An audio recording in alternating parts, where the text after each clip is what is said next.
I think the only thing that we can guarantee about this industry is that it's going to keep changing and it's going to keep adapting, and we're going to keep building on what we're doing. It's going to be more interesting, more powerful, and that's going to use different skills, right? And are we going to be using Python in 20 years?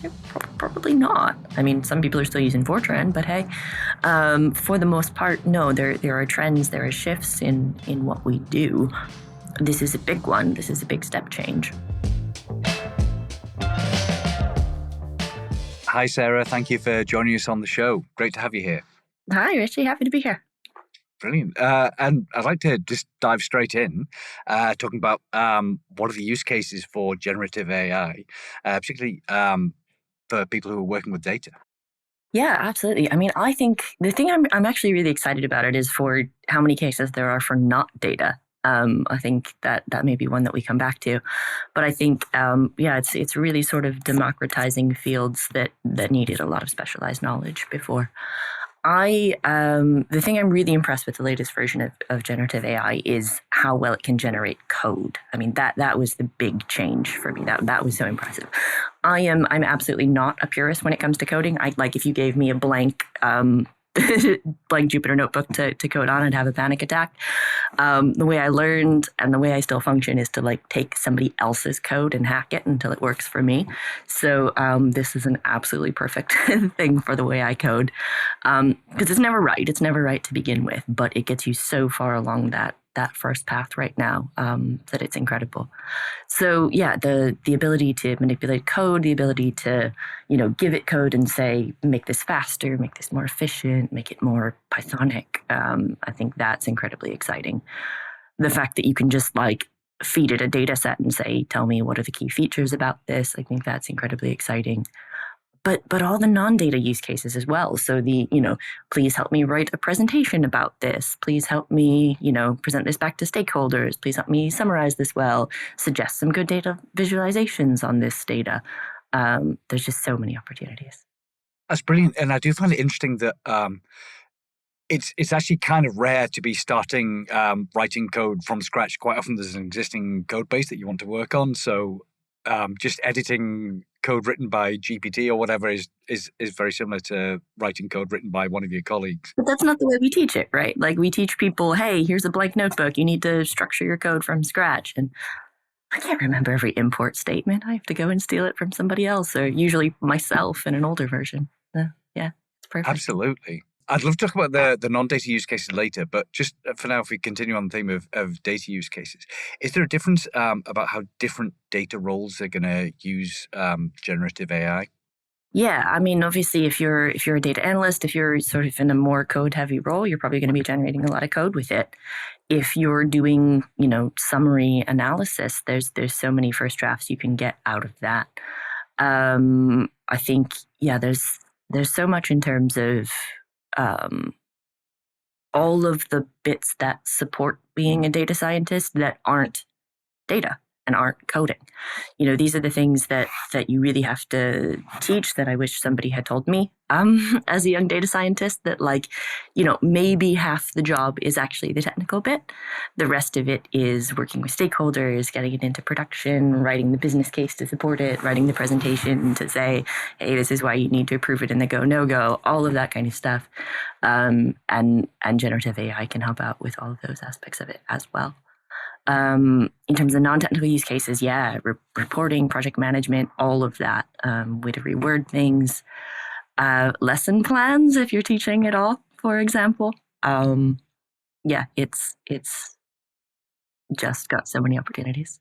It's really exciting that you mentioned all these different bits of a sort of more holistic workflow that aren't necessarily just about crunching numbers. So have you got any examples of how you've used GPT or other AI for these non-technical bits, like creating reports or project management or things like that? Yeah, well, it wrote my bio for this podcast, so that's helpful. I fed it the information and it sort of constructed something sensible. And I had to reword it at the end because, of course, you do. It's great for a first draft and everything. It's never good as a final draft. But that's a good example. A great example, literally, we needed to develop a lesson plan within Kubrick, where I work, where we train people. And yeah, it gave a really good structure for, you can tell it sort of over how many days you want to learn something, in what depth, and it will give you a structured guide. So actually one of my consultants, so I train machine learning engineers, one of my consultants that I've trained recently is using it to run a marathon. So he's never run a marathon before, but he's setting up a project to follow ChatGPT's plan, for training, for recovery, for food, for absolutely everything. And he's doing it all for charity. So if I can give a shameless plug and link for that, I'd love to. He's calling it the Marathon. Okay, that's pretty cool. It sounds like you could end up training really well, or it could be like, well, yeah. Well, he's not going to do anything to Did he laser put the himself. prompt where it was like, make sure to like spend plenty of time on the couch watching TV as well? Seems to be, yeah. But I think that it's a really interesting project. I think we're just scratching the surface with what people can do. But yeah, you can use it for structure, presentations. It gave me some great examples. Yeah, you can use it for paraphrasing things. It's really helpful with that. Internally, we had a bit of we had a strategy day, and we had a little exercise where we had to draw a shield. It sounds cheesy. It's one of these icebreakers, but it's actually pretty good.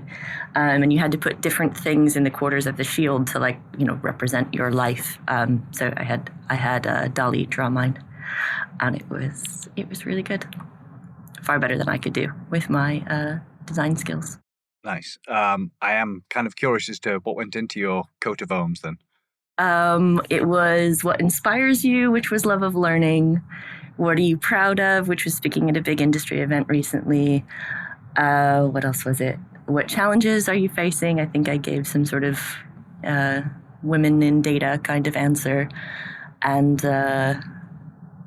something in your life right now. I can't remember what I said now. But it gave me, like, I gave it the most basic prompts. I was like a red-haired woman speaking in front of a crowd, and it sure did draw a cartoon of me. That was all I gave it, red-haired woman with glasses. She looks sufficiently scary. It's nice that you formed the image of a generic red-haired woman with glasses. Brilliant. All right, so getting back to AI and data. So one of the big sticking points is when data people have to work with people who don't have a data background. So can you just talk me through how you use AI for this? The barriers to entry have never been lower on this, right? You can just show someone this and explain how it works. Like, my mom is a retired English teacher, and she's using it. And I think that's the, in show business, they used to say, will it play in Poughkeepsie? That was, will it reach the mass market? So if it will reach you in Portage, Indiana, as a retired English teacher, then I think it's really, really past the hype cycle and into reality. It can do a lot of things like summarize advice for you. It can help suggest visual aid. I actually asked it this question in advance. It had some very, very good advice, which consisted mainly of know your audience, simplify your language, use visuals, focus on the big picture, be prepared to answer questions, and practice, practice, practice, which is all very good advice. I think, if somebody came to me and said, ask me for that advice, that's probably what I'd give it. Yeah, that is great advice for preparing a presentation. So GPT seems to have sort of stolen the limelight in terms of what generative AI is, but there are tons of other models around, tons of other different application, like models for different purposes. Are there any other models that you think data practitioners ought to be looking into at the moment? I think for language models, ChatGPT is really the runaway success story, and I think it's still my favorite. I've played with a few of the other ones, but it's really good. But it's still just text based, which it will remind you every time you ask it to do something that's not text based. So there's ones that can draw images. So DALL-E, also by OpenAI, Midjourney is quite cool. There are ones that do video. I haven't put as much with those, but there are a number of emerging ones out there. I've just been playing around with an app called Retrato that will take pictures of you and generate different images of you in various art styles, and more importantly, your pets as well. So I can have my cat as a princess in space if I want. And really, that's what we've used the internet for. So it makes sense that that's what we use generative AI for. I suppose, yeah, if you're training on stuff that people have created on the internet, then that's what you're going to get back out of it as well. All right. So, given that you're head of AI, you're sort of managing a team. I'm curious as to whether the use cases for managers are different for individual contributors. Yeah, I think that's a big one. I think sort of generally speaking, the more senior you get, the more sort of responsibility you have to think about the big picture, and the more you have to think about sort of AI ethics, right? To some extent, yes, that's everyone's job. We all need to think about AI ethics, but really, it's the manager's job to be thinking about: are we using this safely? Are we using this for the appropriate purposes? And those are important questions to ask. So, for example, when we do training, we have assessments that go along with that, and ChatGPT can pass our assessments. So, as head of AI, I had to be the one to sort of identify that and raise that and say, hey guys, what are we going to do about that? How are we going to adapt? I should point out we're in good company. It's passing things like medical exams, the bar, the Wharton MBA. So we are in good company there. But yeah, I think it's that. What are the implications? What's the bigger picture? How do we do this safely? How do we respect privacy? How do we respect intellectual property? Those are the sort of big questions that that the more senior you get, you have to answer the strategic level ones. I think also there's just more reporting, there's more admin, so there's more opportunity to use it for those sort of non-technical roles as well. But I think it's the putting it in context. That's the most important thing. So that point you made about assessments is really interesting. It's something we've been looking hard into DataCamp as well. So someone on our assessment team is saying one of the big problems is that writing a good assessment question, it has all the same key features as writing a good prompt, because you want to be really precise about what you're asking for. And so that's why GPT is really good at passing assessments, because it's a similar sort of optimization process. Going back to the point about managers, do you have any advice for managers who are considering adopting generative AI on their teams? I mean, safety and security and privacy are the first things. Obviously, don't put state secrets in it. Don't put PII, personally identifiable information. You don't necessarily know where it's going. You don't necessarily, well, you do know that OpenAI has access to anything you put into it, and similarly anything else. So just be careful. Use it for general things. Use it for things that aren't, gonna break the world if they get out. But don't also, you can't pretend it doesn't exist, right? When it first came out, I saw sort of two really odd knee-jerk reactions to it. One was to try to pretend it didn't exist. Like, if we don't tell them about it, maybe they won't use it. Well, come on. It's all over the internet. It's the most successful product launch in history. ChatGPT is, by a lot of metrics. So, you can't do that. And the other option was to just, consider straight up banning it. Just block it from the servers. Don't use it. But that's just shooting yourself in the foot in the long run, right? I think of it as I'm old enough to remember, like, back the early days of the internet and when Google first came out, that kind of thing. It feels very similar to that. That sort of, almost Wild West nature of it at the time. And okay, we had a .com bust and all of those things. I expect all of that to happen too. But can you imagine these days asking people not to use a search engine? That'd be insane. And so suddenly just stop people from using any kind of generative AI, blocking it, banning it, whatever, except in very specific use cases, would similarly, I think, hinder productivity. Yeah, I certainly remember, like, back in the early 2000s being at some jobs where the internet was, like, very heavily locked down, and it became almost a sport to see, like, which sites could you actually access. Yeah. But even then, I basically couldn't program without Stack Overflow. So now I've got ChatGPT. It's all good. Brilliant. And do you have any tips for like how you go about sharing best practices for using AI, or sharing prompts or anything like that? Like, what do you do to make your team more efficiently use AI? I think we're all still figuring that out. That's one of the interesting things about it. Just like we all sort of figured out how to use a search engine well back in the day, we're all going to have to figure out how to do prompts well. But at the same time, um, I think this is moving into another question, but the best qualities, the best data scientists, right? You can teach specific skills, but they're going to change all the time, right? What you really need are the ability to ask good questions and the ability to critically evaluate information.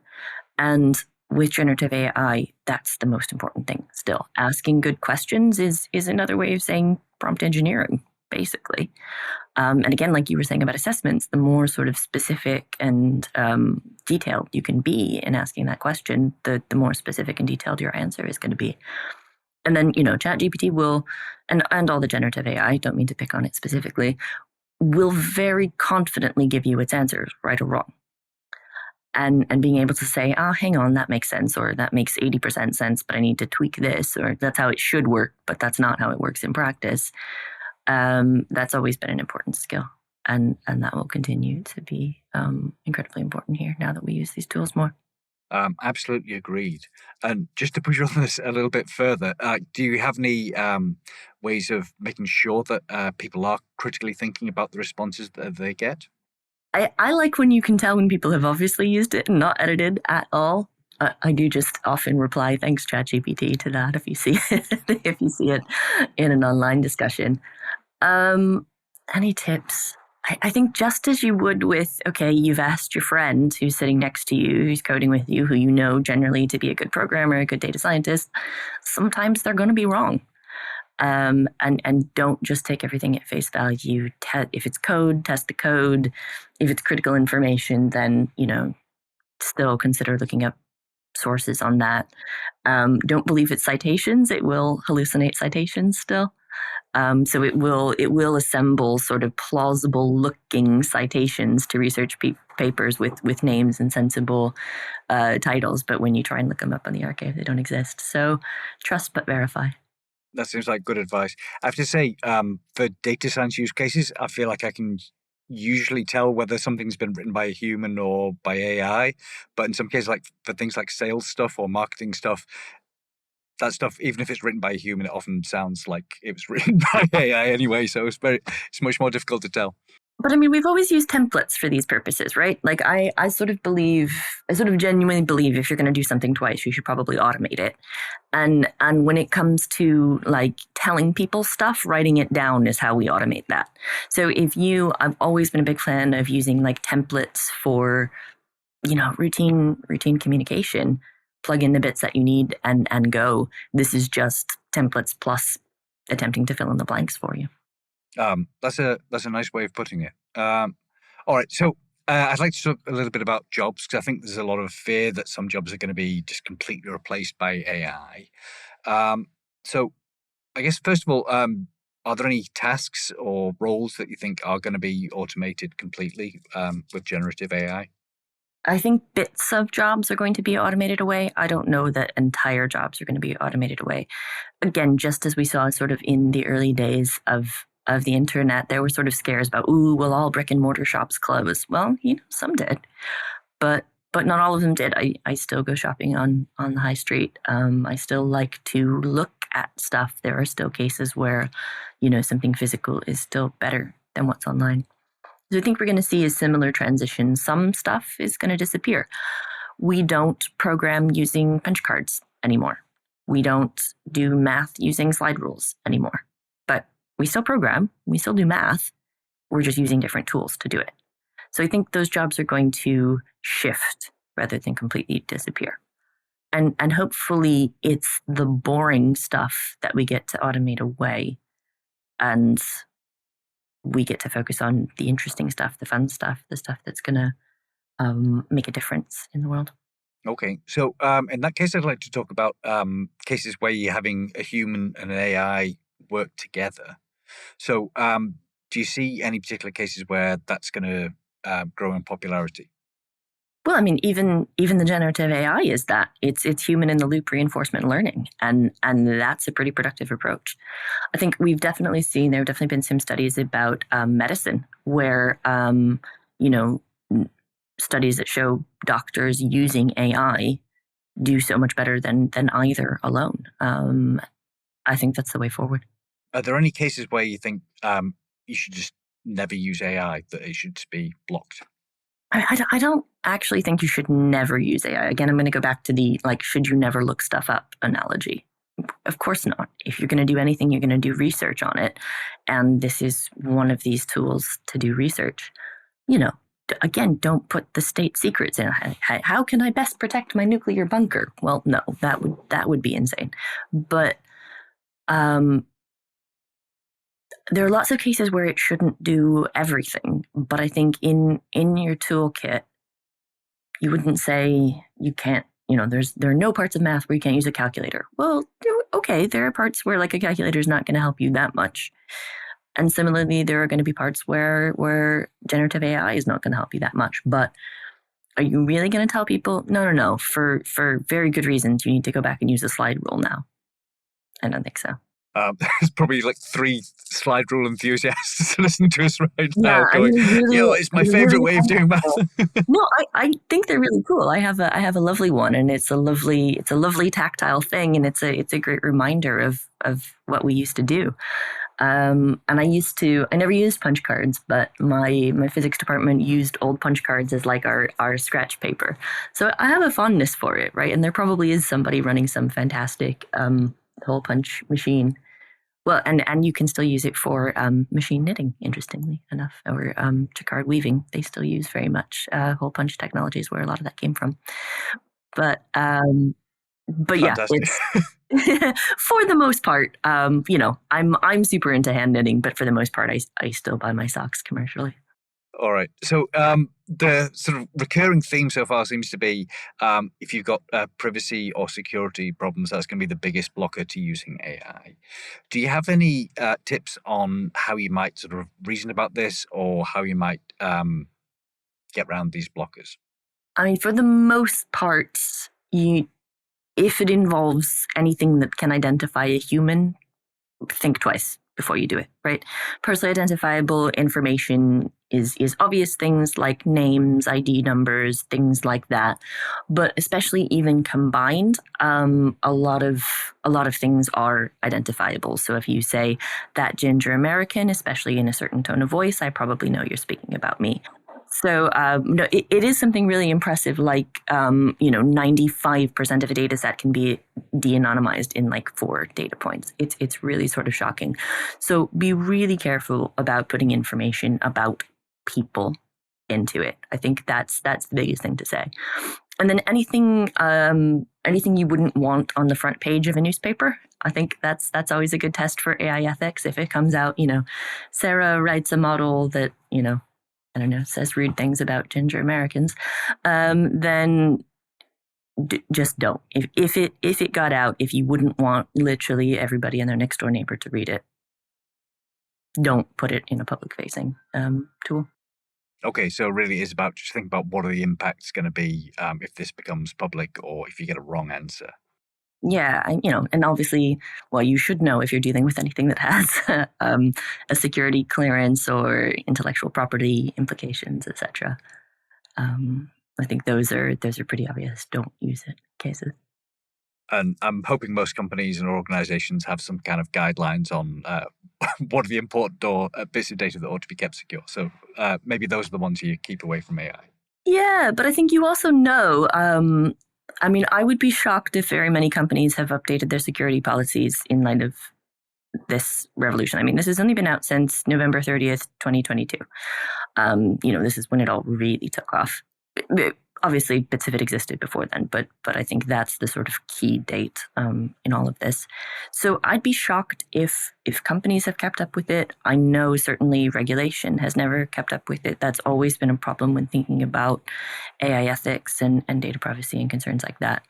So it is kind of kind of up to us to behave ethically when using it, and make sure that we're not doing anything for evil, and to not make sure, to make sure that we're protecting ourselves and our company's rights when we're using it. Absolutely. So just moving on from the impact on jobs and tasks to upskilling, I think generative AI has some pretty big implications for education. It So does. to begin with, how do you think it helps people learn new skills? I mean, you can just chat with it. You can just ask it. It's incredible. Explain time series to me, and you can have a chat with it, and you can say, "Oh, tell me more about that second paragraph," and it will. And is it going to be right about absolutely every single detail? Well, probably not. So do be careful about that, and do verify that. But it can basically be like having a private tutor now, which is incredible.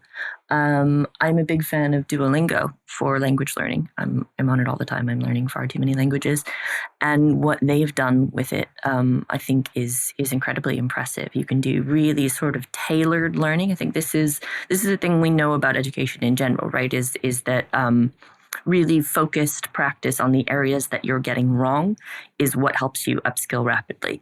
And this is where AI-powered learning has such great potential, because, as I'm doing my French lessons, it can say, "Oh, she always gets the subjunctive wrong," and it can give me, loads more review about that. And help me with that. And similarly, I assume if I'm learning programming languages, for example, on DataCamp, I'm going to be able to get sort of, she always forgets I don't know, to define the arguments there or something. I don't know what common mistakes I make, but usually just typos. It can help me catch that too.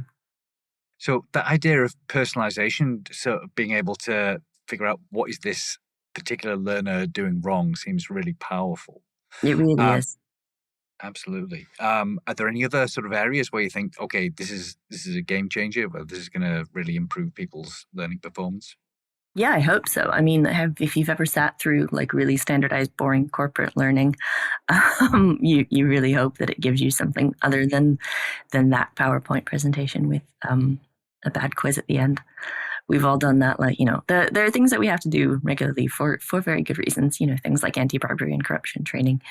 But that could certainly be more engaging. That could be stickier. In terms of it sticks in your brain better.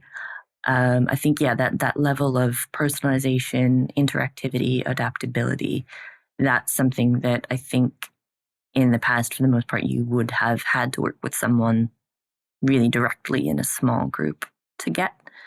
And there's so much opportunity to yeah, get the generative AI to quiz you. So it's great for practicing job interviews. You can get it to role play a job interviewer and ask you all those sorts of questions, and then it can even evaluate the response. So if you chat that back in, so I think there's so much opportunity to quiz you. When I was a kid, when I was studying for my exams, I'd always get my mom to quiz me, and that was the best practice. You go in and ace it based on that. So, yeah, now you've got your own private tutor potentially. AI tutors, that's a feature coming soon to Data Camp. So I do like that example. That's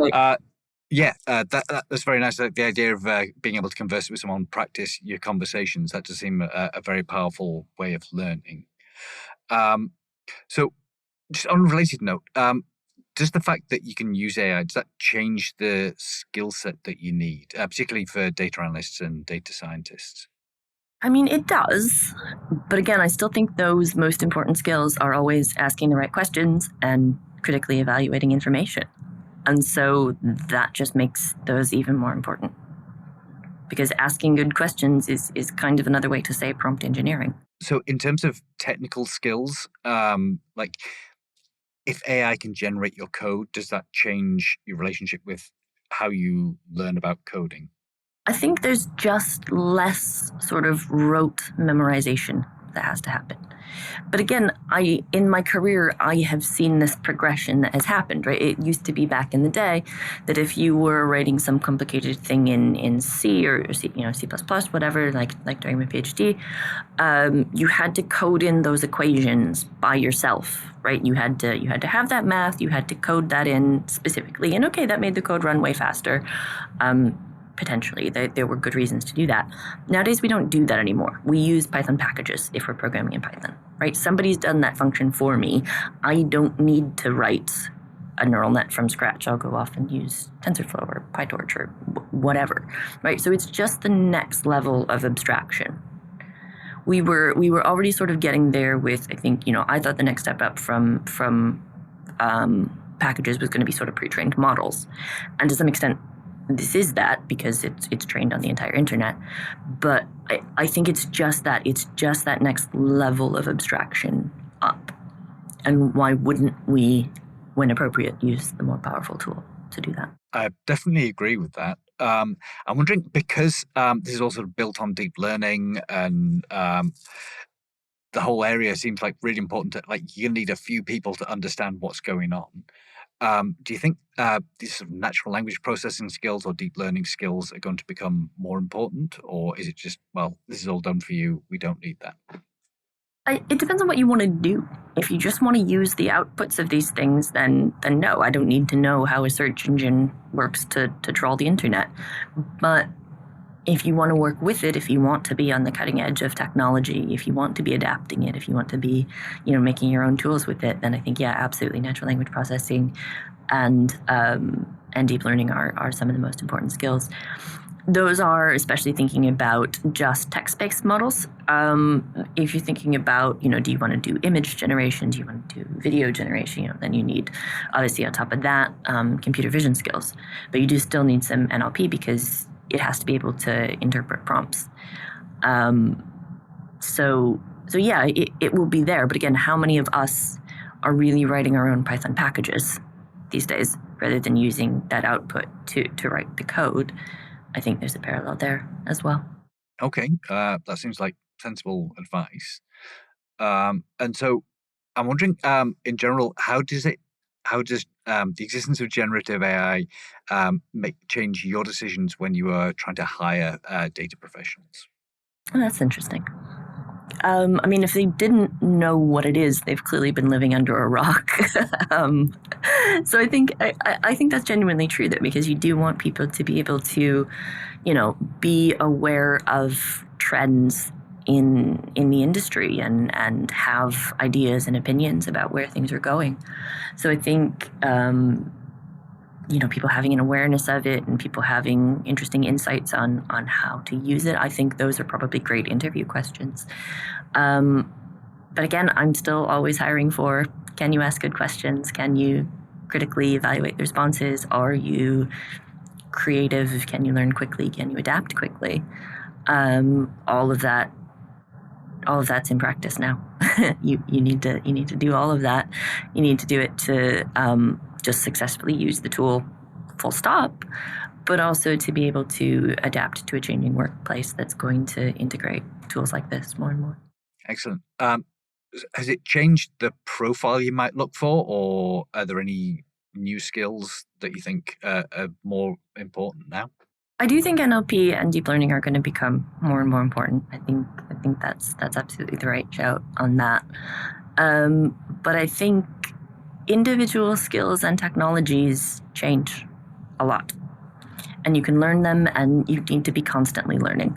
I think the only thing that we can guarantee about this industry is that it's going to keep changing and it's going to keep adapting, and we're going to keep building on what we're doing. It's going to be more interesting, more powerful, and that's going to use different skills, right? And are we going to be using Python in 20 years?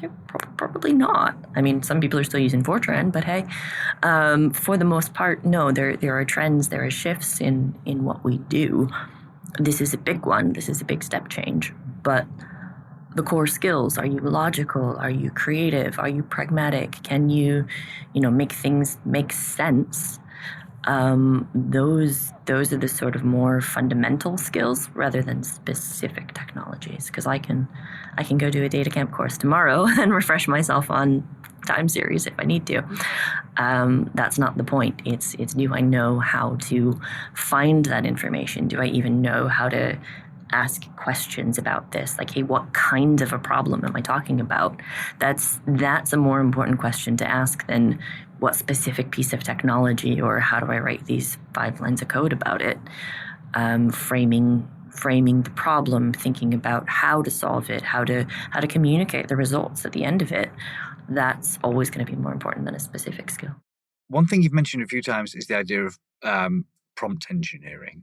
And it seems that this might be a real job. I'm never quite sure if it's just a task or whether it's like a whole job in itself. Can you just tell me a bit about what it involves?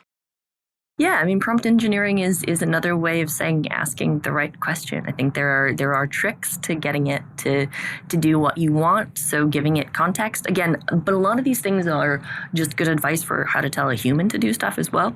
So give it context, tell it why. So in this situation, I want you to be a data scientist using Python. So give it that prompt. Ask specifically what you want. If you're looking for a format of an answer, give it an example. Say, hey, give me an output like this. Again, really great advice for dealing with humans as well. So yeah, I think it's going to be a super important skill that quite a lot of jobs have. I think in very limited circumstances, that is going to be a specific job, but I think that's going to be part of like a mega pipeline in certain areas.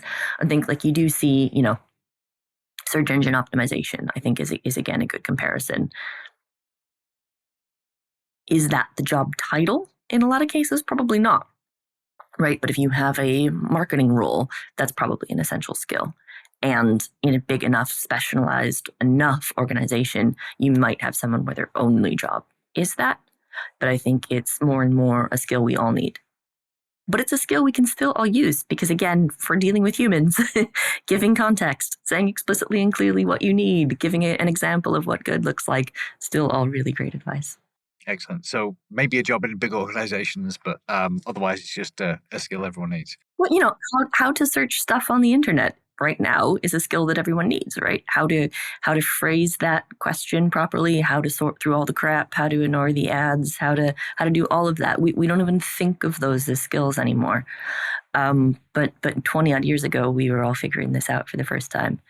And it's what we're doing again. I think with internet searcher does sound like an interesting job. What do you do? Yeah. Well, yeah, I just Google stuff all day. I've had jobs like that. Let's talk about your work at Kubrick. So can you tell me what you're working on at the moment? Sure. Yeah. So we're training the next generation of lots of data professionals. So as head of AI, I look after our machine learning engineering track. So the people who are going to be potentially using this stuff on a full-time basis. We have other streams as well, but yeah, training them up in the basics of all of the business stuff around this as well, because again, sort of half the job is actually getting it implemented and communicating it.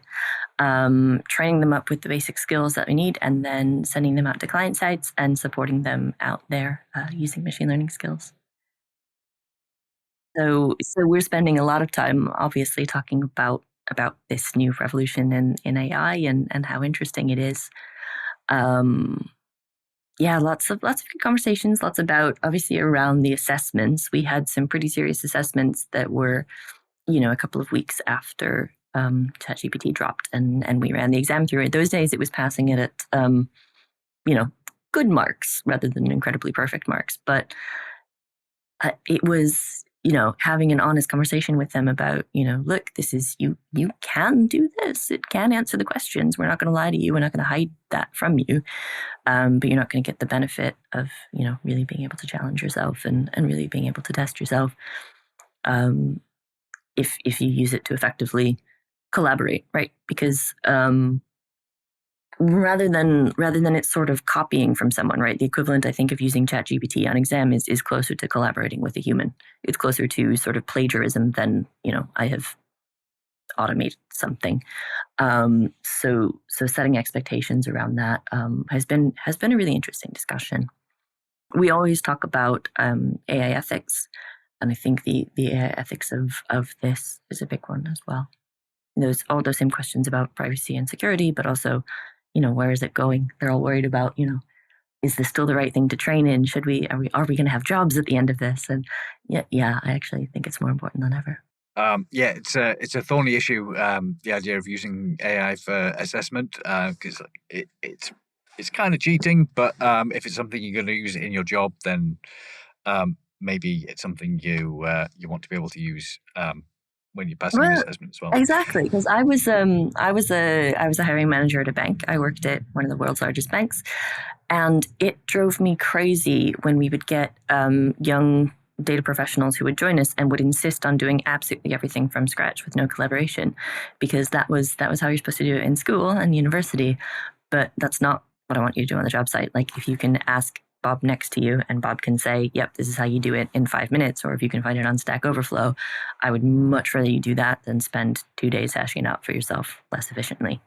Like, this stuff exists, it's been tested, it's been tried. I think this was always the example we used for using pre-made Python functions, right? Don't write a linear regression from scratch. What are you doing? Use scikit-learn. I think that's where we're headed with this as well. All right, nice. And do you have any success stories around AI that you can share from Kubrick? Well, have to be a bit careful about client confidentiality. I think there's some really interesting stuff that's happening in life sciences with large language models. I went to an event on that in industry. I think that's incredibly cool. There's lots of options for developing new sort of computational chemistry with it, for looking for new drug reactions, for doing sort of meta-analysis on past research papers. I've seen some really interesting examples of that. I think that's an incredibly interesting area that's going to be relevant, well, to everyone, because we all have to deal with healthcare at some point in our lives. I think that's incredibly cool. We've definitely seen people switch to things that are, a lot more efficient, different versions of automating things, being able to automatically classify documents, for example, looking at supply chains. There's opportunities absolutely everywhere. If you're like, hey, that could be done more efficiently, there's probably a way to use technology to do that. Excellent. So lots of opportunities out there then for people wanting to adopt this stuff. Do you have any final advice for data managers or data teams who are wanting to try their hand at AI? Yeah, I mean, just try it. Like, the barrier to entry has never been lower. It's just there. It may not stay that way forever, right? It may not always be so freely accessible or so cheaply accessible. But it's a big step change. It's exciting. So on the one hand, it's cool. Be excited about it, right? Absolutely. There's so much potential. On the other hand, like, calm down. It's also probably not the end of the world. It's probably not Skynet. I think there's so much opportunity, but also keep some perspective on it as well. I have personally been through a few revolutions of the technological variety, right? We got the internet, we got advances in search engines like Google. Some stuff phases out, but some new opportunities are made every time. We wouldn't be talking right now without a bunch of them. I'm in Chicago, you're in New York. Look at what we've managed to do. There's some kind of automated transcript going on in the background.